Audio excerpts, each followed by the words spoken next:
September 8 உலக எழுத்தறிவு நாள். உலகம் முழுவதும் செப்டம்பர் 8ஆம் நாளை உலக எழுத்தறிவு தினமாக கொண்டாடப்படுகிறது.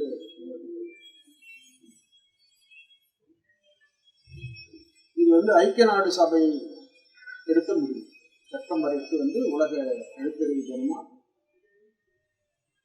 உலகம் முழுவதும் கொண்டாடணும்னு சொல்லிட்டு எடுத்த முடியும். அதன் அடிப்படையில் தான் இந்த செப்டம்பர் 8 பெரிய ஒரு எழுத்தறிவு இயக்கங்கள் இந்தியா முழுவதும். அதில் முதல் இயக்கமாக கேரளாவில் எர்ணாகுளம் என்ற மாவட்டத்தில் ஒரு முழு எழுத்தறிவு பெற்ற மாவட்டமாக கேரளா முதல் அறிவித்தது. நம்ம உலக வரலாற்றில் நம்மளை விட பின்தங்கிய நாடு, இந்தியாவை விட பிறகு சுதந்திரம் அடைந்த நாடு. அந்த நாடுகள்லாம் எழுத்தறிவு விகிதத்தில் நம்மளோட முன்ன போயிட்டாங்க. நம்ம சுதந்திரம் அடைஞ்சு நமக்கு நிறைய சவால் இருந்தது. பிரிட்டிஷ்காரங்கிட்ட இந்தியா சுதந்திரம் அடையும் போது ஏகப்பட்ட சவாலை இந்திய அரசாங்கம் எதிர்கொள்ள வேண்டியது. அனைவருக்கும் உணவு, அனைவருக்கும் வீடு, அனைவருக்கும் கல்வி, அனைவருக்கும் சுகாதாரம், விவசாயத்தில் முன்னுரிமைப்படுத்துறது, நீர்நிலை ஆதாரங்களை விவசாயத்துக்கு கொடுக்கறது, இப்படி ஏகப்பட்ட பிரச்சனை. அதுக்கப்புறம் பாதுகாப்பு. அந்த பிரச்சனையோட தான் பிரிட்டிஷ்காரங்கிட்ட இந்தியா சுதந்திரம் அடைஞ்சது. அப்போ நிறைய சேலஞ்சு பண்ணி 5 ஆண்டு திட்டங்கள்லாம் வகுத்து இந்தியாவை பல வழியில் முன்னுக்கு கொண்டு வரணும்னு சொல்லி முயற்சி பண்ணாங்க. அதில் எழுத்தறிவுக்காகவே ஆரம்ப பள்ளி 51AHன்னு சொல்லிட்டு ஒரு பிரிவு இருக்குது. அரசியலமைப்பு சட்டம் 14 வயதுக்குட்பட்ட அனைத்து குழந்தைகளுக்கும் அடுத்த 10 ஆண்டுகளில் கல்வி கொடுக்கணும் அப்படின்னு அந்த ஷரத்து. கல்வி கொடுக்கணும், ஆனால் அரசாங்கத்தால் அது முடியல. இளைஞர்களுக்கு, சிறார்களுக்கு அடிப்படை கல்வி கொடுக்கறதுக்கே சிக்கல் வருது. இந்த சமயத்தில் எழுத்தறிவு இல்லாத மக்கள் அதிகமாகிட்டே இருக்கிறாங்க. அப்போ வயது வந்தவங்க ஸ்கூல் பாட்டுமே போகல, ட்ராப் அவுட்ஸ்ன்னு வரும். அப்போ இந்தியாவுடைய கல்வி முறையில் 1950க்கு முன்னாடி பிரிட்டிஷ்காரன் பொதுப்பள்ளியை கொண்டு எல்லாருக்கும் கல்வின்னு கொண்டு வந்தது ஒரு பாராட்டப்பட வேண்டிய விஷயம். ஆனால் அதன் பிறகு இந்தியாவில் தக்க வச்சு வளரக்கூடிய மக்கள் தொகைக்கு ஏற்ப அனைவருக்கும் கல்வி கொடுக்கணுன்றதால தான் அரசியலமைப்பு சட்டத்தில் இந்த ஷரத்தெல்லாம் கொடுக்குறாங்க. ஆனால் அப்படி இருந்தும் அரசாங்கத்தால் கொடுக்க முடியும். இதுக்கு இடைப்பட்ட காலத்தில் நிறைய எழுத்தறிவு சதவிகிதம் அதிகமாகிட்டே வருது. அப்போ சேலஞ்சு மத்திய அரசாங்கம் ஒரு சேலஞ்சு. ஆனால் இது ஒரு வேறுபட்ட தன்மைகள் கொண்ட ஒரு நாடு. பல்வேறுபட்ட மொழிகள், பல்வேறுபட்ட இனங்கள், பல்வேறுபட்ட அமைப்புகள் கூடிய ஒரு ஒன்றியம் தான் இந்தியா. அப்போ எல்லாருக்கும் கல்வி கொடுக்கறது என்பது சாதாரண விஷயம் இல்லை. ஆனால் கொடுக்க முடியாதுன்னு இல்லை. நம்மளை விட பின்தங்கிய சின்ன நாடு கியூபாவில் 100% எழுத்தறிவு கொடுக்குறாங்க. நமக்கு பிறகு சுதந்திரம் அடைந்த நிறைய நாடுகளில் எழுத்தறிவித்தை எட்டிட்டாங்க. அப்போ இந்திய அரசுக்கு ஒரு சேலஞ்ச் ஆயிடுச்சு. ஆரம்ப கட்டத்தில் 70க்கு முன்னால் ஸ்கூலை கட்டி பசங்களை ஸ்கூலுக்கு அனுப்புறதே பெரிய பாடாச்சு. 70லேருந்து 80, 90 வரைக்கும் இந்த அனைவருக்கும் கல்வி, படிக்க தெரியாதவங்க இருக்கக்கூடாது, கை நாட்டு இருக்கக்கூடாதுன்றதுக்கு ஒரு பெரிய போராட்டம். அப்போ அந்த 80 மேலே ரொம்ப சீரியஸாக மத்திய அரசாங்கம் அதுக்குண்டான முயற்சி எடுக்குது. அந்த காலகட்டத்தில் தான் முதியோர் கல்வி, வயது வந்தோர் கல்வி, முறைசாரா கல்வி, இப்படி பல வழிகளில் எப்படியாச்சும் கல்வியை மக்களுக்கு கொண்டு போகணும், போதிக்கணும் அப்படின்னு மத்திய அரசாங்கம் முயற்சி எடுக்குது. அரசாங்கத்தில் வேறுபட்ட ஆட்சியாளர்கள் இருக்கலாம். காங்கிரஸ் இருந்தது, அப்புறம் மொரார்ஜி தேசாய் இருந்தாங்க, அப்படியே மாறி மாறி வந்தாங்க. ஆனால் எல்லாருமே எழுத்தறிவு கொடுக்கணுன்றதுல ஒரு குறியாக தான் இருந்தாங்க. பெருகி வரக்கூடிய மக்கள் தொகைக்கு ஏற்ப எழுத்தறிவித்தை கூட்டணுன்றது ஒரு முக்கியமான சவால். அப்போ இந்த 80க்கும் 90க்கும் இடையில 70 வரைக்கும் ஸ்கூலை கட்டுறது, பள்ளிக்கூட சிறார்கள் அனுப்புறதுல கவனம் செலுத்தணும். 80க்கு மேலே அனைவருக்கும் டோட்டல் லிட்ரஸி வேணும் அப்படின்னு ஒரு முயற்சி. அப்போ தான் 78ல் அடல்ட் எஜுகேஷன் ஒரு ப்ரோக்ராம் ஆகும். அதுக்காக தனி இயக்குனரை போடுறாங்க. அதுக்காக ஒரு மாநிலத்துக்கும் ஒரு இயக்குனர், ஒரு ஒரு துறை உருவாக்கப்படும். முதியோர் கல்வி அமைப்பு அப்படின்னு ஒரு துறையை உருவாக்கப்படும். இப்போ நான் புதுச்சேரிக்கு வரேன். எர்ணாகுளம் மாவட்டத்தில் கேரளாவில் இது கொண்டு வந்தாங்கன்னு சொன்னேன். ஒரு சாம்பிளாக பார்த்தாங்க. அப்போ தான் என்ன செஞ்சாங்க, ஒரு யோசனை பண்ணி இப்போ பாண்டிச்சேரியில் வந்து ஒரு வாலண்டியர் மூமெண்ட்டாக புதுச்சேரி அறிவியல் இயக்கம் அப்படின்னு ஒரு அமைப்பு. அவர் டாக்டர் சுந்தரராமன் அப்படின்னு ஒருத்தர் ஜிப்மரில் மருத்துவராக இருக்கிறார். அவருக்கு அதுக்கு இனிஷியேட் பண்ணி தமிழ்நாடு அளவில் கேரளாவில் இருக்கக்கூடிய கேஎஸ்எஸ்பின்ற அமைப்போடு சேர்ந்து இங்கே அது மாதிரி ஒரு திட்டத்தை பண்ணலாம்னு சொல்லிட்டு ஒரு ப்ராஜெக்டை எழுதுகிறார். அப்போ எழுதும்போது கல்வித்துறையோட கலந்து தான், நம்ம வந்து தனியாக செய்யக்கூடாது, ஒரு தனி என்ஜிஓவோ இல்லை தன்னார்வ இயக்கமோ செய்யலாம், ஆனால் அரசாங்கத்தோட சேர்ந்து செய்யறது தான் சரியாக இருக்குன்ட்டு அரசாங்கத்தோட அந்த ப்ராஜெக்டை வைக்கிறாங்க. அப்போ அரசாங்கத்தில் அப்போ இருந்த அமைச்சரவையில் இது சம்பந்தமாக பேசுகிறாங்க. இல்லை ஒரு நல்ல மூமெண்ட்டு தான், சில பேர் எதிர்ப்பு தெரிவித்தாலும் ஆனால் இது வேணும், புதுச்சேரி வந்து ஒரு முழுமையான எழுத்தறிவு பெற்ற மாநிலமாக மாற்றணும் அப்படின்ற ஒரு கொள்கையோட கல்வித்துறையினுடைய தலைமையில் புதுச்சேரி அறிவியல் இயக்கம், நேரு யோகேந்திரா, என்எஸ்எஸ் இது மாதிரி இருக்கக்கூடிய தொண்டு அமைப்புகள்லாம் சேர்த்து இதை கொண்டுன்னு போகும் அப்படின்னு ஒரு முடிவு பண்ணி 1989 செப்டம்பர் மாதம் 8ஆம் தேதி, இந்த தேதி இன்னைக்கு செப்டம்பர் 8, அது 1989 செப்டம்பர் மாதம் 8ஆம் தேதி அதுக்குண்டான அப்ரூவல் மத்திய அரசு கேட்டு மத்திய அரசும் அப்ரூவல் கொடுத்தாச்சு. மாநில அரசினுடைய அமைச்சரவையும் கூட அப்ரூவல் கொடுத்தாச்சு. அப்போ கல்வித்துறையினுடைய தலைமையில் புதுச்சேரி அறிவியல் இயக்கமும் மற்ற தொண்டு அமைப்புகளும் சேர்ந்து ஒரு கவர்னிங் பாடியின் ஒரு நிர்வாக குழுவை அமைச்சு எழுத்தறிவு இயக்கத்தை கொண்டு போகணும்னு சொல்லிட்டு ஒரு முழுமையான எழுத்தறிவு இயக்கத்தை ஆரம்பிக்கணும்னு சொல்லிட்டு அந்த செப்டம்பர் 8, 1989 நெட்டப்பாக்கத்தில் தான் முதல்ல அந்த இயக்கத்தை ஸ்டார்ட் பண்ணுறாங்க, துவக்க விழா வைக்கிறாங்க. அப்போ வந்து அந்த தேசிய எழுத்தறிவு இயக்கத்தினுடைய மத்தியில் இருந்த இயக்குனராக இருந்த மால்கம் ஆதிசேஷையா மறைஞ்சிட்டார். அவரு வரார். அவர் வந்து அப்போ புதுச்சேரியில் அமைச்சரவையில் வைத்தியலிங்கம் முதலமைச்சராக இருந்தார். அது மாறி மாறி வருதுன்னு வச்சுக்கோங்க. டி ராமச்சந்திரன் இருக்கிறார். நெட்டப்பாக்கத்தில் இதை வைக்கிறாங்க. அப்போது அமைச்சரும் வந்து கலந்துக்கிறாங்க. மால்கம் ஆதிசேஷையா வர்றாரு. இங்கே இருக்கக்கூடிய கல்வித்துறை இயக்குனர், அறிவியல் இயக்கத்தினுடைய தொண்டர்கள், முக்கியமான ஒருங்கிணைப்பாளர்கள், நேரு யோகேந்திரா, இவங்க என்எஸ்எஸ், இவங்க எல்லாரும் சேர்ந்து ஒரு பெரிய ஊர்வலத்தை நடத்தி ஒரு கலை பயணத்தோட ஒரு ஜெண்டாவை அடிச்சு புதுச்சேரியில் அறிவொளி இயக்கம் அப்படின்னு பேர் வச்சு, இந்த பேரை மறந்துட முடியாது, ஏன்னா இந்தியாவே மறக்காது. இந்த எழுத்தறிவு இயக்கம்ன்றதுக்கு பேரே அறிவொளி இயக்கம்னு இங்கே வச்சது. கேரளாவில் வந்து ஒவ்வொரு இடத்துக்கும் ஒரு பேர், அக்ஷர கேரளம் அப்படி இப்படின்னு ஒரு இடத்துல வச்சாங்க. ஆனால் அந்த அறிவொளி இயக்கம் என்பது தான் இந்தியா முழுவதும் அந்த பேர் பரவிடுச்சு. இந்த தமிழில் அறிவொளின்றதே பரவிடுச்சு. அங்கே தான் அந்த பேர் வைக்கப்பட்டு அதுக்கு முறையாக வந்து ஒரு துவக்க விழா நடத்தும். துவக்க விழா நடத்தின பிறகு என்ன ஆச்சுன்னா, எடுக்கணும் அந்த அந்த திட்டம் என்னன்னா, சுமாராக 1 லட்சம் கல்லாதவர் இருக்கிறாங்க புதுச்சேரியில் சுமாரா அப்படின்னு ஒரு கணிப்பு. அப்போ 1 லட்சம் கல்லாதவர்களுக்கு இந்த கல்லாதவர்களை எப்படி வந்து யாரெல்லாம் கொண்டு வர்றது, வயசானவங்க 80 வயசு 90 வயசுனா அப்படி எடுக்கலாமான்னா வேண்டாம். அது வந்து அந்த தேசிய எழுத்தறிவு மையம் என்ன பண்ணிச்சுன்னா 15 வயதுலேருந்து 40 வயதுக்கு உட்பட்டவங்களை மட்டும் கணக்கில் எடுங்க. ஏன்னா 40 வயதுக்கு மேற்பட்டவங்க இன்னொரு 10-20 வருஷத்துல அவங்க முதிர்ச்சி ஆகிடுவாங்க, அவங்களுடைய வாழ்நாள் முடிஞ்சிடும். ஆனால் அந்த ஒரு எனர்ஜெட்டிக் வயசு உடல் இருக்கிறாங்கல்ல, அந்த 15லேருந்து 40 அவங்க வந்து இந்த நாட்டுக்கு தேவை.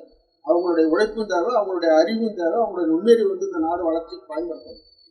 15 வயதுக்கு கீழ்பட்டவங்க ஸ்கூலில் போய் படிச்சுப்பாங்க, முறை சார்ந்த கல்வியில் போய் படிச்சுப்பாங்க. இதுக்கு மேலே இருக்கிறவங்க முறை சாராத பள்ளின்றது தான் இந்த அறிவொளி இயக்கமாக நிர்ணயிக்கப்படும். அப்போ 1 லட்சம் கற்போர்களையும் அது சொல்லிக் கொடுக்கறதுக்கு 10,000 தொண்டர்கள் அப்படின்னு ஒரு கால்குலேஷன் பண்ணி இதெல்லாம் ஏற்பாடு பண்ணி செய்யணும் அப்படின்னு ஆரம்பிச்சாச்சு. இது வந்து செப்டம்பர் 8, 1950.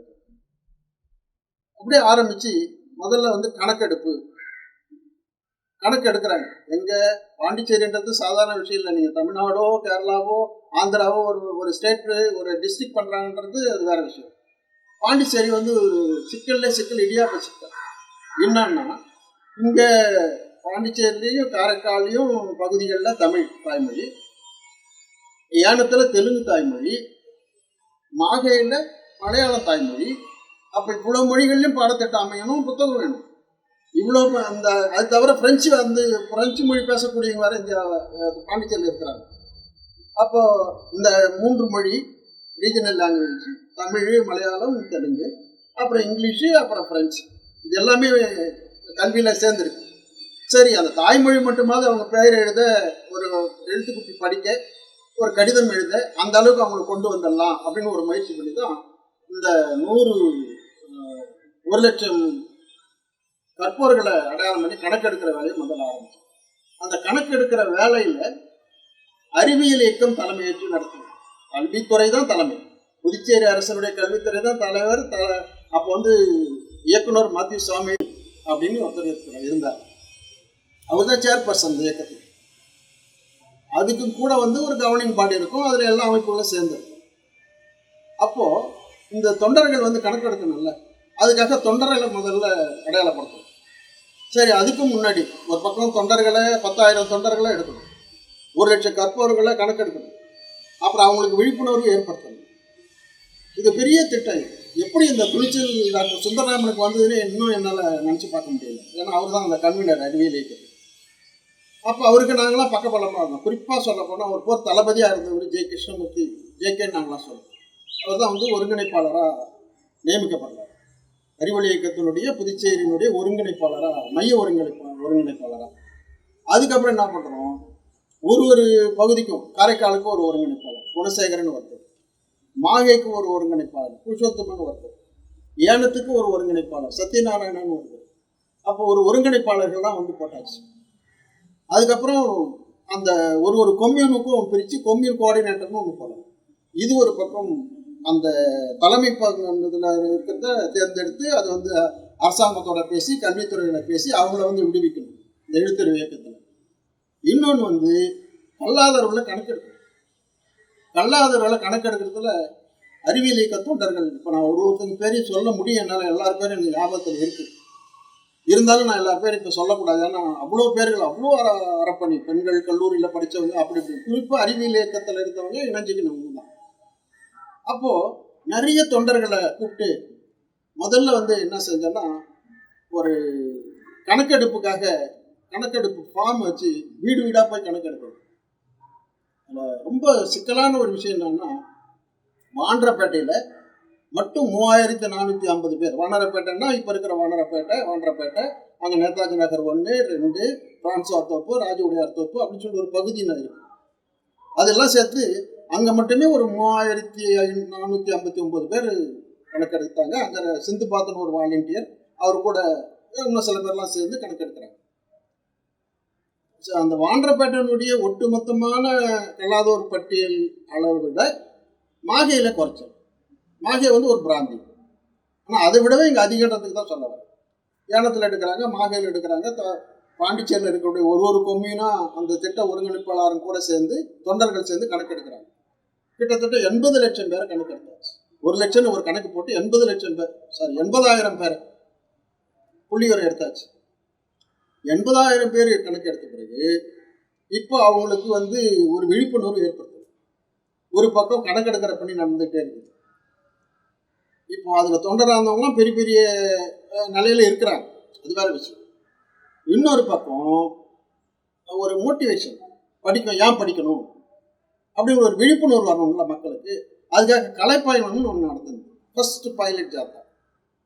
அந்த கலைப்பயணத்தை அப்போது மக்கள் வந்து இந்த கலைப்பயணங்கள் தெருமுனை நாடகங்கள் பேர், கடிதம், ராஜமாணிக்கம், அதுக்கு பேர் தலைப்பு. படிக்காத ஒரு லெட்ரு வந்தால் கை நாட்டுக்கு வந்து வைக்கிறவனுடைய கஷ்டத்தை பார்க்கணும். இப்போலாம் வந்து கல்வியில் வந்து கொஞ்சம் வந்துட்டும், இப்போ தெரியாது. படிக்க தெரியாதவங்க எவ்வளோ கஷ்டப்படுறாங்கன்றத நாடக வடியில் வந்து ஒரு கிராமத்துலேயும் கிட்டத்தட்ட 530 கிராமங்களில், புதுச்சேரியில் ஒரு 340 இடம், காரைக்காலில் இங்கெல்லாம் வந்து கலைப்பயணங்களில் போகும். அந்த கலைப்பயணத்துக்கு ஒருங்கிணைப்பாளராக இருந்த ஒரு ஜெயராமன் ஒரு ஆசிரியர், புதுச்சேரியினுடைய கலைப்பயண ஒருங்கிணைப்பு. சென்னையிலேருந்து சென்னை கலைக்குழுன்னு ஒன்று இருக்கு. அதுலேருந்து பிரளயன்னு ஒருத்தர் வந்து தமிழ்நாட்டில் இருக்கக்கூடிய கலைஞர்லாம் வந்து இங்கே பயிற்சி, முதல்ல தலைமை பண்பாளருக்கு பயிற்சி. அந்த கலைப்பயணத்தில் பங்கெடுத்தவங்க இப்போ நிறைய பேர் தலைமை ஆசிரியராகவும் பள்ளி முதல்வராகவும், இன்னும் கேட்டால் தனசெல்வன் நேருன்றத வந்து இணை இயக்குனராக இப்போ 4 நாளைக்கு முன்னாடி துணை இயக்குனராக பொறுப்பேற்றிருக்கிறான்னு கேள்விப்பட்டேன். அவர் கலைப்பயணத்தில் பங்கெடுத்தவர், அப்போல்லாம் ஆசிரியர். நிறைய பேர் ஓய்வு பெற்றுட்டாங்க, தலைமை ஆசிரியராக இருந்தாலும் ஓய்வு பெற்றுட்டாங்க. அப்போ வந்து கலைப்பயணத்துக்கு அவ்வளோ முக்கியம். சென்னை கலைக்குழு கூட சேர்ந்து KSSP கேரள சாஸ்திர சாகித்ய பரீட்சைன்ற அமைப்பு வந்து அவங்களோட சேர்ந்து அவங்க சில நாடகங்களுடைய கருவெல்லாம் கொடுப்பாங்க. எப்படி எழுத்தறிவு வந்து மக்களுக்கு போகணும்னு அவங்களுக்கு அனுப்புவாங்க. ஒரு பெரிய தலைமை கலைஞருக்கு உண்டான பயிற்சி, நாடகத்தை எழுதி அதுக்கப்புறம் 10 கலைப்பயண குழுக்களை அமைச்சு ஒரு கலைப்பயணமும் 50 கிராமங்களுக்கு போய் போடணும் அப்படின்னு சொல்லி பிரித்து விட்டு, மாகைக்கு தனியாக, ஏனத்துக்கு தனியாக, இங்கெல்லாம் வந்து கலைப்பயணங்கள் மூலமாக பட்டி தொட்டியெல்லாம் போகுது. மக்கள்கிட்ட பயங்கர ஒரு மகிழ்ச்சியும் இருக்குது. அதே சமயத்தில் ஒரு படிக்காதவங்களுடைய கஷ்டத்தை பற்றி புரிஞ்சுக்கிறாங்க. இதெல்லாம் 90ல் நடக்குது. அப்படியே ஒரு பக்கம் கலைப்பயணங்கள்லாம் போகுது, மக்கள்கிட்ட ஒரு அவேர்னஸ் வருது. அடுத்தது என்னாச்சுன்னா, ஒரு கிராமங்களையும் ஒரு அறிவொளி திருவிழா அப்படின்னு வைக்கிறோம். ஒரு கிராமத்தை அடையாளம் பண்ணுறதுக்கு, உதாரணத்துக்கு உருளையன்பேட்டையில் வந்து ஒரு அறிவொளி கிராம திருவிழா. நான் உதாரணத்துக்கு ஒன்று சொல்கிறேன். 340 இடங்களில் நடந்தது புதுச்சேரியில் மட்டும். அந்த ஒரு கிராமத்திலும் ஒரு திருவிழா. அந்த திருவிழாவுக்கு அங்கே இருக்கக்கூடிய அரசியல்வாதிகள், அங்கே இருக்கக்கூடிய ஒரு நாட்டாமை, பஞ்சாயத்து அதுபடி இருக்கிறவங்க, பெண்கள் அமைப்பை சேர்ந்தவங்க, தொண்டு நிறுவனங்களை சேர்ந்தவங்க, படிச்சுட்டு இருக்கிற இளைஞர்கள் எல்லாரையும் அழைக்கிறது. படிக்காதவங்களையும் கணக்கு எடுத்தால அவங்களையும் கொண்டு வந்து உட்கார வைக்கணும். அப்படி எடுத்து அவங்களுக்கு அந்த கிராம திருவிழாவில் அந்த இளைஞர்கள் வந்து சபதம் எடுத்துக்கினாங்க. நான் வந்து 10 பேருக்கு சொல்லித்தரேன். எல்லாம் கல்லூரி மாணவர்கள். அப்பெல்லாம் 10வது படிச்சிருந்தா போதும் சொல்லிக் கொடுக்குறது. இன்னும் பெரிய படிப்புலாம் இருக்கு. நான் படிக்காமல் ஓரளவு எழுத படிக்க தெரிஞ்சா கூட அவங்க இன்னும் கற்றுக் கொடுக்கலாம் அப்படின்ட்டு அவங்களே வந்து, நான் உருளையன்பேட்டையில் அப்போ பொறுப்பில் இருந்தேன்றதால நான் சொல்கிறேன். அப்போ ஒரு 35 வாலண்டியர் வந்து பொறுப்பு, நான் வந்து கல்லாதருக்கு சொல்லிக் கொடுக்குறேன் அப்படின்னு சொல்லிட்டு ஒரு உறுதிமொழி எடுத்துக்கிறேன். இப்படி அங்கங்கே 340 கிராமங்களையும் கிராம அறிவொளி திருவிழா நடக்கும். கிராம அறிவொளி திருவிழா முடிஞ்சிச்சு. அதுக்கப்புறம் ஒன்று கலைப்பயணம் முடியுது, விழிப்புணர்வு. இன்னொரு பக்கம் கிராம அறிவொளி திருவிழா நடக்குது. அதுக்கப்புறம் கருத்தாளர்கள் பயிற்சி கொடுக்கணும். ஏன்னா பாடம் சொல்லிக் கொடுக்குறது வந்து சாதாரண விஷயம் இல்லை. ஸ்கூலில் வந்து ஃபேன் போட்டு வாத்தியார் போட்டு, வாத்தியாருக்கு சம்பளம் கொடுத்து, அப்புறம் மணி அடித்து வாட்ச்மேன் போட்டு, ஒரு பெரிய முறை சார்ந்த கல்வி. அது ஒரு பெரிய இன்ஃப்ராஸ்ட்ரக்சர். அது இங்கே பள்ளி என்பது தெருவோரம் விளக்கு மரத்து அடியில், ஒரு வீட்டு கூரையில், இல்லை சமுதாய நல கூடத்தில், அங்கே தான் வகுப்பறை. 4 சுவத்துக்குள்ளே இல்லை, எங்கே ஒன்றாலும் இருக்கும். ஸ்கூலில் எல்லா ஸ்கூல்லையும் இடம் வாங்கியாச்சு. இரவு நேரம் தானே ஸ்கூல் சும்மா தானே இருக்குது. எங்கெங்கெல்லாம் ஸ்கூல் இருக்குதோ, ஆரம்ப பள்ளி இருக்குதோ, உயர்நிலைப்பள்ளி இருக்குதோ, நடுநிலைப்பள்ளி இருக்குதோ, அங்கெல்லாம் மையங்கள். இப்படி இந்த இடத்துல ஐடென்டிஃபை பண்ணி என்ரோல்மெண்ட் பண்ணி ஸ்டார்ட் பண்ணி ஆகணும். அப்போது அந்த தொண்டர்களை கண்டுபிடிச்சாச்சு, கணக்கு எடுத்தாச்சு, ஸ்டார்ட் பண்ணணும். இது 1990 மே மாதத்தில் ஸ்டார்ட் பண்ணோம். 89 செப்டம்பர் 8 ஆரம்பிக்கிறோம். ஆரம்பிச்சுட்டு அப்படியே கணக்கெடுப்பலான்னு முடிக்குது. 90 ஏப்ரலில் கற்பிக்கும் பணி ஆரம்பிக்கணும். இந்த கற்பிக்கும் பணி ஆரம்பிக்கும் போது புத்தகம் வேணும், எழுதுறதுக்கு ஸ்லேட்டோ நோட்டோ வேணும். அதுக்குள்ளே அது ஒரு விங் வேலை செஞ்சுக்கிட்டே இருக்குது. புதிய கற்பவர்களுக்கு எளிமையாக கற்றுக்கிறதுக்கு உண்டான பாடப்புத்தகம் தயாராகும். அதுக்கு வல்லுநர்கள்லாம் SCRTன்னு சொல்லுவாங்க, ஸ்டேட் ரிசோர்ஸ் சென்டர்னு சென்னையில், அவங்களுடைய தலைமையில் ஒரு குழு வந்து இங்கே இருக்கிற கல்வியாளர்லாம் வச்சு தமிழில் இருக்கிற 247 எழுத்தில் 96 எழுத்து மட்டும் போதும். இப்போது காங்கா சாங்கா இருக்குது, காக்கா கீக்கி கூக்குலாம் இருக்கும். இந்த நா அடுத்தது இருக்கிற காங்கா இருக்குதுல்ல, அந்த மாவும் தவிர அதுக்கப்புறம் மீதி இருக்கிற நீ நீ மூங்கெல்லாம் எங்கேயுமே வராது, தேவையில்லை. அதே மாதிரி இன்னொரு இருக்கும் விஞ்ஞானம், அதில் இருக்க இஞ்சானம் இருக்குதுல்ல, அதில் இருக்கிற ஞாபகம் தவிர வேறு எந்த எழுத்து எங்கேயும் தேவைப்படாது. அதே மாதிரி இந்த கவு சவுல அதுக்கு தேவையில்லை. ஒரு சில இடத்துல கௌரின்றதுன்னு படிக்கலாம், அது கலரின்னு படிக்கலாம். அப்போ பெரியார் சீர்திருத்தத்தை எடுத்து ஒரு பக்கம் வருது. அப்போ மொத்தமாக சுருக்கி ரொம்ப எளிமையாக வைக்கிற மாதிரி பாடத்தை அமைக்கிறாங்க. இது ஒரு பெரிய சவால், அது பாடம் அமைச்சது. அப்போ தான் இந்த 96 எழுத்துக்கள் போதும். முதல்ல எப்படி ஆரம்பிக்கிறது, ஆனா பாட்டா சுழிச்சு வரணும். போட்டுருவாங்க, வயசுக்கு 14-15 வயசுக்கு மேற்பட்டவங்க தானே பண்ணிடுவாங்க. ஏற்கனவே சில பேர் படித்தவங்க மறந்து போய் இருந்தாங்க. ஆனால் எளிமையாக இருக்கும்போது பா டா மா இந்த எழுத்தை தான் அறிமுகப்படுத்தணும். பட்டம், மடம், பசி, பட்டா, இந்த மாதிரி எழுத்துக்களை ரொம்ப எளிமையாக எழுதுகிற மாதிரி அவங்களுக்கு ஆர்வம் போதும். இதுதானே பட்டா தானேப்பா, ஈட்டா, அப்படியே வரி வடிவம் தானே அப்படின்னு எழுத ஆரம்பிக்கிறாங்க. அப்போ தொண்டர்களுக்கு இது பயிற்சி கொடுக்கணும். முதல்ல தலைமை கருத்தாளர்களுக்கு பயிற்சி கொடுக்கணும். தலைமை கருத்தாளர்கள் தொண்டர்களுக்கு பயிற்சி கொடுக்குறாங்க. இது பல்வேறுபட்ட பயிற்சிகள், காரைக்காலில் 4 இடத்துல இங்கே அப்படின்னு நடக்குது. அப்புறம் பெண்களுக்கு தனியாக பயிற்சி. ஏன்னா அதிகமாக இந்த இல்லிட்ரேட் கணக்கெடுக்கும் பொழுது அதிகமாக படிக்காதவங்க பெண்கள் தான் இருந்தாங்க. அப்போ பெண்கள் இருக்கிற அமைப்புகள்லாம் சேர்ந்து அவங்களுக்கு வேற ஒரு பக்கம் பயிற்சி. இது ஒரு பக்கம் நடக்குது. அரசியலில் மாற்றம் நடக்குது. புதுச்சேரி அரசியலில் அப்போது டி ராமச்சந்திரன் முதல்ல இருக்கிறாரு. அதுக்கப்புறம் ஆட்சி மாறுது. அப்போ ஆரம்பிக்கும் போது டி ராமச்சந்திரன் முதல்வராகவும் மணிமாறன்ற கல்வி அமைச்சராகவும் இருக்கிறாங்க.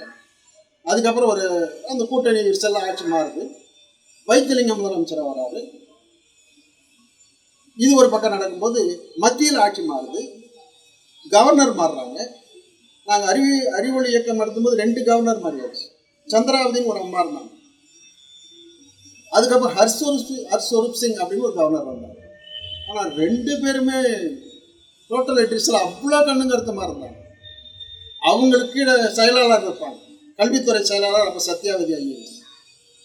மக்களை புரிஞ்சுக்கிட்டு மக்கள் கூட இணைஞ்சு எந்தெந்த வழியில் ஹெல்ப் பண்ண முடியுமோ அப்படிலாம் அறிவொளி இயக்கத்துக்கு ஹெல்ப் பண்ணாங்க. அவரும் சரி, கவர்னரும் சரி, செயலாளர்களும் சரி, இயக்குநர்களும் சரி, எல்லாருமே உதவி பண்ண ஆரம்பிச்சிட்டாங்க. அதை சேலஞ்சாக எடுத்துக்கிட்டாங்க. ஏன்னா இந்தியாவிலேயே முதல் ஒரு மாநிலத்தில் இந்த முயற்சி, இது முடிஞ்சதுன்னா ஒரு டோட்டல் லிட்ரஸி, முழுமையான எழுத்தறிவு பெற்ற மாநிலமாக புதுச்சேரி அறிவிக்கிறதுக்கு வாய்ப்பு இருக்குது. யாரும் ஒதுங்கிடக்கூடாதுன்றதால எல்லாரும் இறங்கினாங்க. இதில் என்னன்னா அரசு அலுவலர்களும் அரசு அதிகாரிகளும் இதில் பங்கெடுத்தது ரொம்ப முக்கியமான விஷயம். இது யாரோ அவங்க நடத்துகிறாங்க, அது அந்த கட்சிக்காரு, சரி அந்த கட்சிக்காரர் நடத்தும்போது இந்த கட்சிக்காருக்கு என்ன வேலைன்னா யாரும் ஒதுங்கல. இது ஒரு தேசியத்தில் ஒரு 2ஆம் சுதந்திர போர் அப்படின்னு அது பிரகடனப்படுத்தப்பட்டது. அப்போ இந்த புத்தகம் அடித்து புத்தகம் போகுது, சிலேட்டும் நோட்டும் எல்லா சென்டருக்கும் போகுது. ஒரு சென்டர்னு அதுக்கு அறிவொளி மையம்னு பேர். சில இடத்துல விளக்கு இருக்காது, கரண்ட் லைட் இருக்காது. அப்போ அந்த விளக்கு, அந்த கரண்ட் லைட்டு, அந்த இடம், இதெல்லாம் தேடணும். ஏன்னா அவங்க கற்பவர்கள் வர்றதுக்கு ஏற்ற மாதிரி தான் அந்த வகுப்பறை இருக்கும். அவங்க ஒரு இடத்துல இருப்பாங்க, இங்கேருந்து 1 கிலோமீட்டர் போய் இருட்டில் போய் நடத்தலாம் போய் படிச்சுட்டு வர முடியாதுல்ல, வயசானவங்கள. அதுவும் பொழுது போன நேரத்தில் படிக்கணும். அந்த நேரத்தில் அவங்களுக்கு சாப்பாடு செய்யணும், உழை வச்சுக்கணும், குழந்தைங்களுக்கு சாப்பாடு போடணும். இப்படிலாம் கடுமையான சவால். அவங்கள வர வைக்கிறதுலேயும் சவால், அவங்களுக்கு சொல்லிக் கொடுக்கறதுலேயும் சவால். இதுக்கப்புறம் இளைஞர்களை உருவாக்கி அது எப்படி அதை ஒழுங்குபடுத்தணும், ஒரு தொண்டர் படையை உருவாக்குறாங்க. அதுக்கு பேர் ஃபோர்ஸ் ஆஃப் 80 அப்படின்னு பேர். புதுச்சேரியில் ஃபோர்ஸ் ஆஃப் 80, காரைக்காலில் ஃபோர்ஸ் ஆஃப் 20, மொத்தம் ஃபோர்ஸ் ஆஃப் 100 ஒரு படை, எழுத்தறிவு படை. நல்ல இளைஞர்கள் அதில் இருக்கிறவங்க தான் இன்றைக்கி பெரிய அந்த படையில் இருந்தவங்களாம் நான் பேர் சொல்லி இப்போ ஒன்று சொன்னால் எனக்கு நேரம். அப்படி ஒரு படையை உருவாக்கி மிஷன் அவங்க எல்லா வழியிலையும் சாதனை பண்ணுறாங்க. ஒரு பக்கம் கலை பயணத்திலையும் பங்கெடுக்கிறாங்க, எழுத்தறிவு கணக்கெடுப்புலையும் இருக்கிறாங்க. சொல்லி பாடத்தை கொண்டு போய் அந்த சென்டரை ஆரம்பித்து கொடுக்கணும். அவங்க அந்த சென்டரை பார்க்கணும். அந்த சென்டரில் என்னென்னா அவங்களுக்கு சிலேட் கொடுக்கணும், புத்தகம் கொடுக்கணும், எழுதுறதுக்கு சாக் பீஸு கொடுக்கணும், இல்லை குச்சி பல்பு கொடுக்கணும், இல்லைன்னா நோட்டு கொடுக்கணும். அது தவிர அந்த சென்டருக்கு லைட்டு வேணும், அந்த சென்டருக்கு உட்காரத்துக்கு இடம் வேணும், அதை சொல்லிக் கொடுக்குற அந்த வாலண்டியர் வேணும். இவ்வளவும் செட் பண்ணி கொடுக்கணும். இவ்வளவும் துண்டுள்ளதோட சரி, யாருக்கும் சம்பளம் இல்லை. இங்கே தான் அந்த அறிவொளியினுடைய வெற்றியே இங்கே தான் இருக்குது. இப்படி தான் கண்டுபிடிச்சி அறிவொளி மையங்களை ஸ்டார்ட் பண்ணியாச்சு. நான் ஏற்கனவே சொன்னது போல 1990 ஏப்ரல் மாதம் ஆரம்பித்தார். எழுத்து அறிவை ஸ்டார்ட் பண்ணியாச்சு. துணிச்சல் தான். கலைப்பயணங்கள்லாம் போய் வந்தாச்சு, மக்களுக்கு ஒரு விழிப்புணர்வு வந்தாச்சு. அப்போது முதல் புத்தகம் எல்லாருக்கும் போயிடுச்சு. இந்த புத்தகம் போது சென்டர் அங்கங்கே நடக்குது, அது வாட்சி போச்சு. அதில் இயக்குனர் மிஷின் மாதிரி வேலை செய்கிறார். அறிவியல் இயக்கத்தினுடைய தலைவர் டாக்டர் சுந்தரராமன், ஜே கிருஷ்ணமூர்த்தி அவங்களாம் ஒரு பெரிய ஒரு இணைப்பு நெட்வொர்க் பண்ணுறாங்க. ராத்திரி போகலாம் எல்லாருமே. நானும் அதில் ஒரு ஒருங்கிணைப்பாளராக ஒரு பகுதியில் புதுச்சேரியில் இருந்தவங்க. இப்போ ஒருங்கிணைப்பாளர் பேரையும் சொல்கிறது இந்த நேரத்தில் நல்லா இருக்குது. நான் ஒரு புத்தகம் போட்டிருக்கிறேன், அணையா நெருப்பு அறிவொளி. அதை நீங்கள் படித்தா உங்களுக்கு அந்த அந்த தொண்டர்களை தக்க வைக்கணும். முதல் விஷயம் என்னென்னா தொண்டர்களை தக்க வைக்கணும். அப்புறம் கற்பவர்களை மையத்துக்கு கொண்டு வரணும். இந்த சமயத்தில் உங்களுக்கு ஏப்ரல் மாதம் ஆனோடனே ஜூன் ஜூலை ஆகஸ்ட்டில் மழை வருது, பெய்யுது, இடி இடிக்குது, திடீர்னு மழை வரும். அப்போ மழை பெய்யும் போது பெரிய இடைஞ்சல். ஐயோ இன்னைக்கு பெரிய மழை பெய்யுது, காற்று அடிக்குது, நான் எப்படி அவங்க மையத்துக்கு படிக்க வருவேன் அப்படின்னு சொல்லுவாங்கன்னா உண்மை தான். சில பேர் இது ஏன்னா அது அந்த அந்த டைம் சாயங்காலம் நாங்கள் 6லேருந்து 10 வரைக்கும் அந்த டைமை அந்த இடத்துக்கு தகுந்த மாதிரி வச்சு சொல்லிட்டோம். அது தொண்டருடைய முடிவு, நீங்கள் எந்த நேரத்தில் வேணாலும் நடத்திக்கலாம் அப்படின்னு சொல்லிட்டோம். காசு வாங்காத அர்ப்பணிப்போடு செய்கிற கல்லூரி மாணவர்கள், 10வது படித்த ஒரு இளைஞர், இவங்களாம் அதில் நான் நிறைய உதாரணம் சொல்ல முடியும். அந்த அறிவொளி தொண்டர்கள் பண்ண விஷயத்தை அது என்னை விட ஜே கிருஷ்ணமூர்த்தி மைய ஒருங்கிணைப்பாளர் தான் களப்பணியில் எல்லா காரைக்கால், புதுச்சேரி எல்லாம் போனோம். நான் ஒரு நகரத்தினுடைய ராஜாராமன் ஒரு ஒருங்கிணைப்பாளரோட இணைந்து புதுச்சேரி நகரம் பெரியன்றதால நாங்கள் அந்த பகுதியை பார்த்துக்கோம். அப்போ இந்த தொண்டர்களை தக்க வைக்கிறதும் கற்பவர்களை தொடர்ந்து வர வைக்கிறதும் பெரிய சவால். இது நடுமத்தில் வீட்டில் பிரச்சனை இருக்கும். ஒரு நான் உருளம்பேட்டையில் ஒரு சென்டருக்கு போயிருக்கிறோம், நானும் ஜேக்கவும். ஒரு பௌசியா பேகன்னு ஒரு தொண்டர். அப்போ அவங்க இப்போ ஒரு தொண்டு நிறுவனம் நடத்திட்டு இருக்காங்க. அப்போ அந்த பொண்ணு 10ஆம் வகுப்பு படிச்சுட்டு ஒரு 10 பேர் சொல்லிக் கொடுத்து பள்ளிவாசல் பக்கத்தில் முஸ்லீம் பொண்ணு. அவங்ககிட்ட அஞ்சலன்னு ஒரு அம்மா படிக்குது. அவங்க வீட்டுக்கார் பாத்திரம் வைக்கிறார். சைக்கிள் எடுத்துன்னு போய் குருவராக இந்த அலுமினிய பாத்திரம் வைத்துட்டு வர்றாரு. அவர் வீட்டுக்கு வரும்போது பொண்டாட்டி வீட்டில் இல்லை, படிக்க போயிடுச்சு. அங்கேருந்து வந்தார், முடிவு பிடிச்சார், கொலாலும் ஒரு அடி வச்சார், காதில் அந்த தோடு பிச்சு நாங்கள் 2 பேர் போய் நிற்கிறோம். சும்மா பார்த்துட்டு வரலாம். நம்ம போய் பார்த்தா அந்த தொண்டருக்கு ஒரு சந்தோஷமாக இருக்கும். அடித்து தலை முடிவு பிடிச்சி இழுத்துன்னு போயிட்டார். எனக்கு சோறு பறந்து விட்டு நீ படிக்க வச்சுருக்கேன். இது நேரடியாக நாங்கள் பார்த்த காட்சி. அப்புறம் அந்த அம்மா போய் அவருக்கு சமையல் பண்ணி போட்டு திருப்பி நம்ம மையத்துக்கு வந்துடுச்சு. நான் என்னம்மா பௌசியா அப்படின்னு கேட்குறேன். இதுங்கெல்லாம் சர்வசாதாரணமாக நடக்கும் சார், இது இப்படி தான் சார் அப்படின்னு சொல்கிறேன். இது மாதிரி படிக்க வந்த அந்த கற்பவர்களை கொண்டு வந்தது சொல்லி கொடுத்தவங்களுடைய வேலை இருந்ததில்ல. கோவிந்த சாலையில் ஒரு அம்மா பாடம் நடத்திக்கிறாங்க, உட்காந்துக்கிறாங்க. அவங்களாம் எழுந்தில்ல உட்காந்துனே இருக்கிறாங்க. ஒரு 10 பேர் உட்காந்து கற்றுக்கிறாங்க. எல்லாம் பெண்கள் தான் இருந்தாங்க. திருப்பி இன்னும் கொஞ்ச நேரம் கழிச்சுட்டு நாங்கள் அதே மாதிரி ஜேகேம் அந்த வண்டியில் போயிட்டு நகரன்றதால போய் இரவு நேரத்தில் பார்த்துட்டு வருவோம் போகிறோம். கொஞ்ச நேரம் கழிச்சு பார்த்தா முடிஞ்சிச்சு. எல்லாரும் புத்தகத்தை எடுத்து சிகரெட் எடுத்து வீட்டுக்கு போயிட்டாங்க. அந்த அம்மா எழுந்திருக்கிறப்ப அவங்க வீட்டுக்காரர் ஒரு வண்டியை எடுத்துட்டு அவங்கள தூக்காந்து உட்கார வச்சாங்க. 2 கால் இல்லை. ஒரு 2 கால் இல்லாதவங்க அவங்கள தூக்கி வண்டியில் உட்கார வச்சு அவர் வீட்டுக்கு கூட்டு போகிறார். அவங்க சொல்லி கொடுத்தாங்க. ஒரு தொண்டருக்கு நான் உதாரணம் பண்ணேன். இப்படி ஒன்றும் நிறைய சொல்லிக்கிட்டே போகிறோம். எழுத்தறிவு இயக்கத்தில் அந்த தொண்டர்கள் பண்ணதும் கற்பவர்கள் பண்ணதும். இந்த கற்பவர்களில் ஏன் நான் படித்தேன்னு ஒருத்தர் சொன்னதை நான் அந்த இடத்துல விட்னஸ் பண்ணேன். அவர் பேர் சுப்பராயலு நினைக்கிறேன், மார்க்கெட் நிறைய பண்டசோழன். அவர் வண்டி ஓட்டுறவர். அவர் நான் ஏன் படிக்க வந்தேன்னு ஒரு டெஸ்ட் பண்ணி கொடுக்குறாரு. எங்கள் இந்த பகுதியில் ஒரு தம்பி சொல்லி கொடுத்தாரு. நான் அதில் போய் சேர்ந்தேன். ஏங்க உங்களுக்கு கிட்டத்தட்ட 40-35 வயசு ஆகுது, நீங்கள் ஏன் சேர்ந்தீங்க அப்படின்னு ஒரு பத்திரிகை நிருபர் வந்தார். அப்போ அவர் கூட்டின்னு போய் கேட்டேன். அவர் சொன்னார், நான் வண்டி ஓட்டுவேன். காலையில் மாட்டு வண்டியை போட்டிங்கன்னு 8 மூட்டை வண்டியில் நெல்லை ஏற்றிக்கின்னு கடலூர் மஞ்சள் போய் மார்க்கெட்டில் விட்டுடுவோம். வியாபாரிங்க நெல்லை வாங்கின பிறகு நான் சத்தத்துக்கு தான் வண்டி ஓட்டுவேன். நான் வண்டி திரும்பி ஓட்டி வந்துருந்தேன். நான் ஒரு வீட்டு திண்ணையில் உட்காந்துருந்தேன். காலையில் 7 மணி ஒரு 3 மணிக்கெலாம் வண்டி போயிடுச்சாங்க. விடிகாலம் 6 மணிக்கு மேலே தான் வியாபாரிங்க வருவாங்க நெல் வாங்குறது.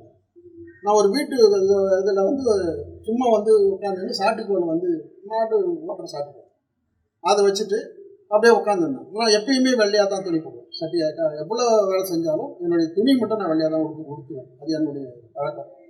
உள்ளே இருந்து ஒரு அம்மா வாசத்தறிக்க வந்தாங்க. வந்தவங்க என்னை பார்த்துட்டு ஒரு பேப்பரை எடுத்தாந்து என்கிட்ட சும்மா தானே தம்பி இருக்கிற வண்டிக்கார தம்பி இருந்து அந்த பேப்பரை படிச்சுன்னு சொல்லிட்டு அவங்க கதை வாசத்தறிச்சிட்டு உள்ளே போயிட்டாங்க. எனக்கு படிக்க தெரியும், நான் படிக்க தெரிஞ்சவன் நினச்சிக்கின்னு என்கிட்ட அந்த பேப்பரை கொண்டாந்து கொடுக்குறாங்க. எனக்கு அப்படியே நம்ம ஏன்டா அந்த உலகத்தில் பிறந்தோம் அப்படின்னு ஆகிடுச்சு. அதுக்கப்புறம் எப்படியும் படித்தே ஆகணும் ஒரே தேர்தலில் இந்த மையத்தில் பண்டசோர நல்லூர் வந்த அந்த மையத்தில் சேர்ந்து நான் எழுத படிக்க நீங்கள் எல்லா பேப்பரையும் படிப்பேன். அதனால தான் நான் படித்தேன்னு. இன்னொன்னையும் சொல்லுவேன். ஒருத்தர் ஆராய்ச்சிக்கு போன ஒரு கிராமம், அங்கே ஒரு பூசாரி, அவர் ஏதோ ஒரு ஊர்லேருந்து வந்தார், தனியாள். அவர் வந்து கோயில் விளக்க வைத்துட்டு ஊர் பூசாரியாக வச்சுக்கினாங்க. அந்த ஊர் ஜனங்களை பொழுது போனால் சோறு போடுவாங்க. அவர் சாப்பிட்டுட்டு தன்னுடைய அந்த கோயிலில் என்ன ஒரு இடத்துல படுத்துக்குவார். இப்படியா இருந்திருக்கிறார். அவர் வந்து ஒரு மையத்தில் சேர்ந்து படிக்கிறார். அப்போது வாசந்தின்னு ஒரு எழுத்தாளர் வந்தாங்க. அவங்க வந்து பெரும்பாலும் அப்போ அந்த அறிவொளி நடக்கும்போது நிறைய இந்தியாவில் உலகத்தில் இருக்கிற பத்திரிகையாளர்கள் ஊடக செய்தியாளர்கள் வந்து கவர். அப்போலாம் வந்து டிவிலாம் இல்லை, சன் டிவி 85 தான் ஆரம்பிச்சு, தூர்தர்ஷன் தான் இருக்குது. அப்போ அவங்க வந்து கேட்குறாங்க, ஏங்க பெரியவரை நீங்கள் வந்து இதில் படிக்கிறீங்க? இல்லை, நான் வந்து எனக்கு சொந்த ஊர் சிதம்பரத்துக்கு அண்ணாண்ட வந்தால் என்னை இந்த ஊர் ஜனங்க தான் என்னை காப்பாற்றி சோறு போட்டு வச்சுருக்கேன், அந்த கோயிலில் வளர்க்கட்டுன்னு இருக்கேன். ஆனால் எனக்கு ஒரு குறை இருக்குது. நான் வந்து படிக்காதவனே இருக்கிறேன். எப்படியாச்சும் என் பேரை மட்டும் எழுத கற்றுக்கணும்னு நினச்சேன். அதனால் இப்போ படிக்க தெரியாத சாவறதுக்கு விருப்பம் இல்லை. நான் சாகும் போதாவது நான் படிச்சுட்டு இருக்கணும், என் பேரையாவது நான் போட கற்றுக்கணும் அப்படின்னு எனக்கு ஒரு ஆசை. அவங்க குறிச்சின்னு போயிட்டாங்க. 2 மாதம் கழிச்சு இயற்கையாகவே அவர் இறந்துட்டார்.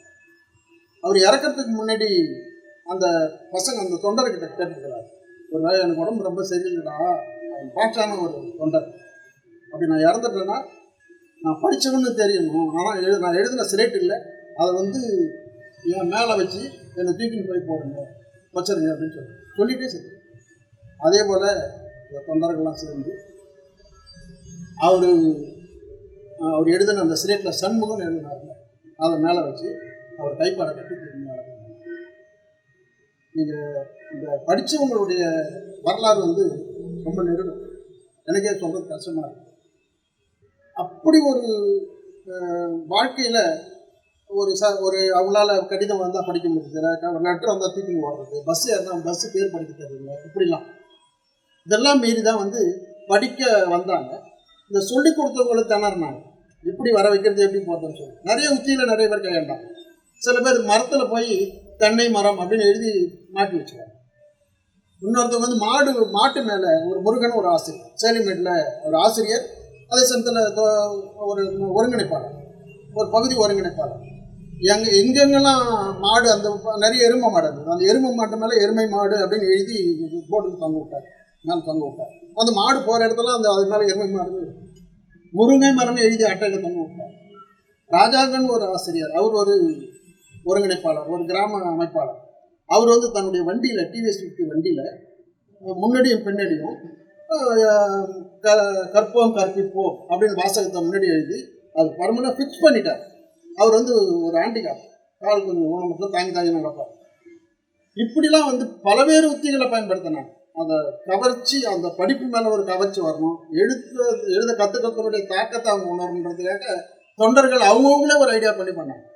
இது நமக்குள்ள பயிற்சி, 2வது பயிற்சி, இப்படி தொடர்ந்து அப்புறம் தான் வந்து 3வது கட்டமாக முடிய போகுது. ஒரு ஆண்டில் முடிச்சாகும். மற்ற மாநிலத்தில் இருந்தெல்லாம் வர ஆரம்பிச்சிட்டாங்க. கர்நாடகாவில் வந்து ஒரு முதியோர் கல்வி இயக்குனர் வந்தார். அவர் என்னங்க உங்கள் பாண்டிச்சேரியில் என்னதான் நடக்குது, இன்னும் பெரிய மிராக்கள் நடக்குதா பேசிக்கிறாங்க அப்படின்னு நினச்சிக்கின்னு வந்தாங்க, எனக்கு கொஞ்சம் சென்டர்லாம் காட்டுறீங்களான்னு. நான் தான் அவரை கூட்டின்னு போனேன். அப்போ நான் மையத்தில் கணக்கு எழுதிட்டு இருக்கேன். சார் வாங்க சார்னு சொல்லிட்டு என்னுடைய மொபைல் வண்டியில் உட்கார வச்சுட்டு அவர் ஜீப்பு, கவர்மெண்ட் ஜீப்பு கொடுத்துச்சு. என்னுடைய வண்டியை ஓரம் காட்டிட்டு அவர் ஜீப்பில் நான் ஏறிக்கிறேன். டவுனில் கிட்ட இருக்கிற சென்டர் காட்டுங்கன்னா அனிதா நகர்னு ஒரு இடத்துக்கு கூட்டிட்டு போனேன். அங்கே செல்வ கணபதினு இன்னைக்கு கூட அரசியல் கவுன்சிலராகவும் இருக்கிறார். அவர் நடத்தக்கூடிய அவருடைய தம்பியும் ஒரு இடத்துல நடத்துகிறார், அவரும் நடத்துகிறார். மதிவானன் அவர் தம்பி ஒருத்தர். அவர் நடத்தக்கூடிய ஒரு மையத்துக்கு போங்க. அந்த பொண்ணு பேர் வந்து தவமணின்னு நினைக்கிறேன். ஆனால் அது குழந்தைய வந்து படுக்க பக்கத்தில், அதுவும் குழந்தைய வச்சுட்டு ஒரு கையால் கட்டிக்கிட்டு இன்னொரு கையில் புஸ்தகத்தை வச்சுக்கின்னு அவங்களுக்கு சொல்லிக் கொடுத்துருங்க. ஒரு 10 பெண்கள், அது பால்வாடி, அதில் சொல்லிக் கொடுத்துருங்க. இவர் வந்து பார்த்தார் இந்த இயக்குனர், கர்நாடகா மாநிலத்தினுடைய முதியோர் கல்வியினுடைய இயக்குனர் மிரண்டு போயிட்டார். என்ன Dakshamurthy sir, actually it's a miracle அப்படின்னார். ஓ சார் இதானே, வாங்க சார், இன்னும் 2-3 சென்டர் கூட்டணும். அவர் மெய் மறந்து போயிட்டார். நான் வந்து ஏதோ ஏமாத்துறாங்க, கணக்கு கொடுக்குறாங்க, சும்மா இப்படி தான் சொல்லுவாங்க, நாங்கள் 10 வருஷமாக பார்க்கலையா, முதியோர் கல்வி ஆயுதவந்தர் கல்விலாம் பார்க்கலையா, இங்கே வந்து இப்போ என்னவோ தான் நினச்சிருந்தேன், என்னால் ஜீரணிக்கவே முடியல, அப்படி ஒரு நிகழ்ச்சி நடக்குதுன்னு பாராட்டிட்டு போனார். வெஸ்ட் பெங்கால்லேருந்து கல்வி அமைச்சர் ஒருத்தர் வந்தார், திடீர்னு வந்தார். ஃபோன் வந்துச்சு, எங்கள் ஆஃபீஸுக்கு ஒரு ஃபோன் வருது, உடனே எங்களுக்கு ஃபோன் வருது, எந்த ஊருக்கு கூட்டமாக போகிறீங்கன்னு கேட்குறாங்க. பாகூருக்கு அனுப்புங்கன்னு சொல்லி பாகூருக்கிற ஒருங்கிணைப்பாளர் தகவல் கொடுத்தோம். அவெல்லாம் அப்போ வந்து ஃபோன் அவ்வளோவா கிடையாது, மையத்தில் ஒரு ஃபோன் இருக்கும், போலீஸ் ஸ்டேஷனுக்கு தான் ஃபோன் பண்ணுவோம். பாகூர் போலீஸ் ஸ்டேஷன் பண்ணி அவர் அங்கேருந்து பக்கத்தில் எங்கள் ஒன்று இருக்குது, அங்கே தான் தகவல் கொடுப்பாங்க. ஏன்னா மாலையில் 4 மணிக்கு தான் தகவல் கொடுக்குறாங்க, அவர் 6 மணிக்கெலாம் விசிட் வராருன்ட்டாங்க. அது அரசாங்கத்தினுடைய இதில் வராரு. இப்போ அரசாங்கத்தினுடைய காவலர் ஜீப்போட கல்வி அமைச்சர் வந்து கன்னிக்கோயிலில் வந்து இறங்குறார். நம்ம தொண்டர்கள் வந்து ராஜாங்கன்னு ஒரு ஆசிரியர் வரார். அவர் வந்து கூட்டுன்னு போய் அங்கே இருக்கிற வரலட்சுமின்னு ஒரு பொண்ணு நடத்திங்க இருக்குது, அந்த இடத்துலாம் பார்க்குறாரு. பார்த்தா அவருக்கு ஒரு கால் நொண்டி, அந்த கல்வி அமைச்சருக்கு கால் நொண்டி. அவர் அந்த நொண்டிக்காலை வச்சுக்கின்னு தாண்டி போய் இந்த மையங்களை பார்த்தாரு பாருங்க. நாங்கள் மிரண்டு போயிட்டோம். இவர் ஒரு அமைச்சர் ஒரு பந்தாவே இல்லாமல் எப்படி போய் இப்படி துள்ளி குதிக்கிறாரு, அதுவும் கால் ஊனமற்றவர் இப்படி பண்ணுறாருன்னு. அவரை கூட்டு போய் காமிச்ச ராஜாங்கம் ஆசிரியருக்கும் கால் ஒரு ஊனமற்ற கால், கொஞ்சம் தாங்கி நடப்பார். அப்படி வந்து அவர் மையத்தெல்லாம் பார்த்துட்டு அது இதை எடுத்துகிட்டு போய் அவங்க ஊரில் மித்னாப்பூர் மாவட்டத்தில் பண்ணணும் அப்படின்னு சொல்லிட்டு அவர் பண்ணணும். அப்போ நிறைய வெளி மாநிலங்கள்ல இருந்துலாம் வந்து படம் எடுக்க ஆரம்பிச்சிட்டாங்க. ஆனால் எங்களுக்கு அது ஒரு பெரிய சேலஞ்சு. ஒருத்தவங்க வர்றது வந்து எங்களுக்கு பூஸ்ட் தான். இந்த எம்எஸ்எஸ்ஆர் சாமிநாதனுடைய மகளில் ஒருத்தவங்க மீனா சாமிநாதன் ஒருத்தவங்க, அவங்க கூட வந்தாங்க. இப்போ இருக்கிறாங்களா சௌமியா சாமிநாதன், WHO இருக்கிறாங்க. அவங்க வந்து விசிட் பண்ணிட்டு போனாங்க. அவங்க வந்து மையத்தில் பார்த்து ஒரு கணக்கெல்லாம் எடுத்து எழுதிட்டு போனாங்க. அப்போ அவங்க வந்து அந்த வயசில், இது நடந்து 40 வருஷம் ஆகுது இல்லையா, அப்போ 30 வருஷம் ஆகுது. இப்படி பல்வேறு அறிஞர்கள், பல்வேறுபட்ட ஊடகவியலாளர் இந்தியா முழுவதும் வந்து வர ஆரம்பிச்சிட்டாங்க. மையம் ஒரு பக்கம் நடந்துகிட்டே இருக்கு. ஒரு வழியாக அவ்வளோ சோதனைகளுக்கு, பல சோதனைகள் எங்களுக்கு அறிவொளியில் தொண்டர்களுக்கும் சோதனை, தொண்டர்கள் ஒருங்கிணைக்கணும் இல்லை, அவங்களுக்கு இளைஞர்கள் தானே, அரசியல் இருக்கும், உணர்வு இருக்கும், வருவாய் சம்பளம் வேணும், இப்படி பல வழியில் எழுத்தறிவுக்கு அது இதுன்னு சொல்லிட்டு ஒரு பெரிய பண்ணி 2வது கலைப்பயணத்தை வச்சு வெற்றி விழாவை 1991 நவம்பர் மாதம் 30ஆம் தேதி வெற்றி விழாவுக்கு ஃபிக்ஸ் பண்ணியாச்சு. சரி, நடந்தது வெற்றி, உண்மையிலேயே எழுதப்படியை கற்றுக்கினாங்களான்றத அந்த சர்டிஃபிகேட் பண்ணுறதுக்கு அது நாங்களே தணிக்கை பண்ணுறதில்லை. தொண்டர்கள் வந்து சில தேர்வு வச்சு எழுதுவாங்க. தேர்வுன்னா அந்த சில பேர், ஊர் பேர், அவங்களுடைய பேர், சில அந்த கொஸ்டின் அவங்க கொடுப்பாங்க, அதை எழுதி அவங்க கொடுக்கணும். அதுக்கு அந்த நடத்துறது வந்து NLMன்னு அப்போ நேஷ்னலில் ராஜீவ்காந்தி வந்துட்டார். ராஜீவ்காந்தி நேஷ்னல் லிட்ரஸி மிஷன் ஒன்று மையத்தில் ஆரம்பிச்சிட்டார். அதில் இருக்கக்கூடிய ஒரு அமைப்பு இருக்குது, இந்த கல்வியை நிர்ணயிக்கக்கூடிய அமைப்பு. அந்த அமைப்பு வந்து இங்கே டெஸ்ட் வைக்குது. அமைப்பு டெஸ்ட் வச்சு இந்த 15 வயதுக்கும் 40 வயதுக்கும் இடைப்பட்டவங்களில் அவங்க ஒரு கணக்கு வச்சுக்கிறாங்க. 85% பேர் படிச்சிருந்தாலே, எழுத படிக்க கற்றுக்கின்னு இருந்தாலும், எழுத படித்தா போதும், அவங்க வந்து எழுத்தறிவு பெற்றவர் அப்படின்னு அறிவிக்கலான்னு அந்த NLMல ஒரு நாம்ஸ் இருக்குது. அந்த நாம்ஸ் பிரகாரம் இங்கே டெஸ்ட் வச்சு அது எல்லாத்தையும் ஒருங்கிணைத்து, அதில் பாஸ் ஃபெயில்லாம் கிடையாது, பேர் எழுத கற்றுக்கணும், அப்பா பேர், அம்மா பேர், கணவர் பேர், சில வார்த்தைகள் எழுதணும், ஒரு கடிதம் எழுதணும். புதிய கற்றோர்கள் எழுதின கடிதங்கள், ஆயிரக்கணக்கான கடிதங்கள் அறிவொளி மைய அலுவலகத்துக்கு வந்துக்கிட்டே இருக்கும். கவர்னர்கள் லெட்டர் போகும், முதலமைச்சர்கள் லெட்டர் போடுவாங்க, போடுவாங்க. இப்படிலாம் வந்து அறிவிக்க வச்சாச்சு. அந்த தேதியை குறிப்பிட்டாச்சு, நவம்பர் 30, 1991. அதுக்கு நடுமத்தில் கவர்னர் மாறிட்டார், ஹர்ஷோர் சிங் வரார். ஹர்ஷோர் சிங் வந்து ஒரு மையத்தை பார்க்கணுன்றார். தேங்காய் திட்டுக்கு ஜெயராமன் ஒருத்தர் தான் பொறுப்பு, கன்வீனர், கலாச்சாரத்தாவுக்கும் அவர் தான் பொறுப்பு. அவர் தான் அழைச்சிட்டு போகிறார். காசி வீரப்பன் ஒரு தொண்டராங்க, அங்கே ஒரு 7-8 மையங்களை பார்க்குறாங்க. அவங்களே லைட் வசதிலாம் போட்டு ஒரு டயர் வண்டிங்க கீழே, ஒரு கொட்டாயில், ஒரு ஸ்கூலில் அங்கங்கெல்லாம் பார்க்குறாரு. அவர் ரொம்ப ஆச்சரியப்பட்டு போனார். உண்மையிலே சக்ஸஸ் தான், ஹர்ஷோர் சிங் வந்து சாதாரண ஆள் இல்லை அப்படின்னு சொல்லிட்டு டிக்ளரேஷனுக்கு அப்போ துணைத் தலைவராக இருக்கக்கூடிய குடியரசுத் துணைத் தலைவராக இருக்கக்கூடிய சங்கர்தாய சர்மா வரார். அவர் தான் வந்து டிக்ளேர் பண்ணுறார் டோட்டல் லிட்ரஸி ஒரு அச்சீவ்மெண்ட்டுன்னு சொல்லிட்டு பாண்டிச்சேரியை முழு எழுத்தறிவு பெற்ற ஒரு மாநிலமாக அறிவிக்கிறாங்க. ஒரு 50,000 பேர் கொண்ட ஒரு பெரிய ஊர். அந்த ஊர்வலம் நடத்துறதே பெரிய விஷயம். ஏன்னா எல்லா கிராமங்கள்ல இருந்து வந்துட்டாங்க, தொண்டர்களும் வராங்க, படித்தவங்களும் வராங்க, பெண்களும் வராங்க. அது ஒரு பெரிய வழி நடத்தி ஒரு பெரிய ஊர்வலம் நடந்து டிக்ளேர் பண்ணியாச்சு. பிறகு தொடர்ந்து போஸ்டல் லிட்ரஸி வருது. இப்போ இதோட நான் அதை நிறுத்திக்கிறேன். இன்னும் ஒரே ஒரு விஷயம், நம்ம புதுச்சேரி அகில உலக அளவில் ஒரு பரிசு வந்தது. அது வந்து அறிவொளிக்காக வாங்கின கிங் சஜாங் அவார்டு அப்படின்னு பேர். எழுத்தறிவு இயக்கத்தில் புதுச்சேரி மாநிலம் முழுமையடைந்த பிறகு ஒவ்வொரு ஆண்டும் வந்து ஒரு நாட்டுக்கு ஒரு பகுதிக்கு கொடுப்பாங்க. அது வந்து அந்த ஐக்கிய நாடுகள் சபை அறிவிக்கிற ஒரு விருது.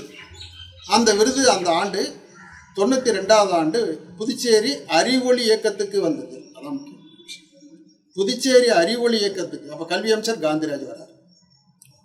அறிவொளி இயக்கத்துக்கு அந்த விருது, புதுச்சேரி ஒரு உலக அளவான விருதை வாங்கினது அதான் முதல் தடவை, அதான் கடைசி தடவை. அந்த ஒரு விருதை வந்து புதுச்சேரிக்கு பெற்றுக் கொடுத்தது அறிவொளி இயக்கம். அதுக்கு துணையாக இருந்தவங்க இயக்குனர் மாத்யூ சாமியிலிருந்து, அறிவியல் இயக்க தொண்டர்கள்லேருந்து, தொண்டர்கள் வாலண்டியர்கள்லேருந்து, கற்பூர்கள் எல்லாருமே அதுக்கு காரணம். இப்படி ஒரு அப்போ வந்து அதனுடைய மதிப்பு வந்து $35,000 அமெரிக்க. ஆனால் அப்பத்திய ரூபாய் மதிப்புக்கு கிட்டத்தட்ட ஒரு 8.5 லட்சம் ரூபாய். அது வந்து அரசாங்கம், அப்புறம் கல்வி அமைச்சர் காந்திராஜ் தான் போய் அந்த அவார்டை வாங்கிட்டு வரார். வெளிநாட்டுக்குள்ளே போய் வாங்கிட்டு வரார். கவர்னர் வந்து இப்போ யாருன்னா போங்க, ஒன்று செக்ரட்டரி, ஒரு டைரக்டர் போகணும், இல்லைன்னா அமைச்சர் போகிறான்னா அமைச்சர் போட்டோன்னா அமைச்சர் இங்கேருந்து டெல்லிக்கு போய், டெல்லியிலேருந்து பறந்து போய் அங்கே நியூயார்க் போயிட்டு அந்த அவார்டை வாங்கிட்டு வராங்க. அப்போது புதுச்சேரிக்கு ஒரு பெரிய விருது வந்ததும் இந்த எழுத்தறிவு இயக்கத்தில், புதுச்சேரியை ஒரு 100% படித்த மாநிலமாக மாற்றினதும் இந்த அறிவொளி இயக்கம் தான். அதன் பிறகு அறிவொளி இயக்கத்தில் கொஞ்சம் தளர்வு ஏற்பட்டதுன்னா தொடர் கல்வி இயக்கத்தில் கொஞ்சம் வந்து பின்னடைவு, ஆட்சியெலாம் மாறுது, தொண்டர்கள்லாம் மாறுறாங்க, அறிவியல் இயக்கம் பிரிச்சாச்சு, கல்வித்துறையை எடுத்து நடத்துது. அதுக்கப்புறம் வெளியிலேருந்து புது மக்கள்லாம் வந்து வணிகத்துக்காக புதுச்சேரிக்கு வராங்க. புதுச்சேரி மக்கள் தொகையில் 1.5 லட்சம் பேர் வந்து கூடி போகிறாங்க, வெளி மாநிலத்துலேருந்து வந்தாங்க. அதனால் திரும்ப எழுத்தறிவு சாதனைகள் குறையும். எழுத்தறிவு பூரணமாக அறிவிக்கும் பொழுது 89.9%. இது வந்து நம்முடைய கணக்கு, நாங்களாம் சொன்ன கணக்கு. 85 இருந்தாலே போதும். 89.9% இருந்ததால் புதுச்சேரி ஒரு முழுமை பெற்ற எழுத்தறிவு பெற்ற மாநிலமாக அறிவிக்கப்படுது. அதுக்கப்புறம் திரும்ப 2001 ஒரு கணக்கு எடுக்கிறது அப்துல் கலாம் வரார். அவர்கிட்ட ஒரு புள்ளி வரம் போகுது. அது 90 வந்து 89% இருந்தது, திரும்ப 82% மாறிடுச்சுன்னு சொல்லிட்டு புள்ளி வரம் போகுது. அவர் அப்துல் கலாம் வந்து அப்போ இருந்த நம்ம கல்வி அமைச்சர் லட்சுமி நாராயணகிட்ட அவர் அரசாங்கத்துக்கிட்ட வைக்கிறார், இது மாதிரி திரும்ப குறைஞ்சிச்சு, திரும்ப அறிவொளி இயக்கத்தை நீங்கள் நடத்துங்க. அப்போ லட்சுமி நாராயணன் வந்து ரொம்ப பிளான் பண்ணி திரும்ப வந்து ஒரு தொண்டர்களை வச்சு ஒரு ஆக்ஷன் பண்ணுறார். பிஎட் படித்த இளைஞர்கள்லாம் நிறையா இருக்கிறாங்க, திரும்ப வந்து அறிவொளி இயக்கத்தை நடத்தணும்னு சொல்லிட்டு ஒரு பிளான்லாம் போட்டார். அதுக்கப்புறம் அவர் ஆட்சி மாறுது, அது வேறு விஷயம். அவர் ரொம்ப முயற்சி எடுத்தார். ஆனால் பிறகு கொஞ்சம் எழுத்தறிவியத்தில் குறைஞ்சிக்கிட்டே வந்தது. அப்புறம் வந்து இப்போ வந்து ஓரளவுக்கு அப்படியே போய்கிட்டே இருக்குது. ஏன்னா அந்த படிக்காத இந்த ஜெனரேஷன்லாம் மாற்றிட்டாங்க.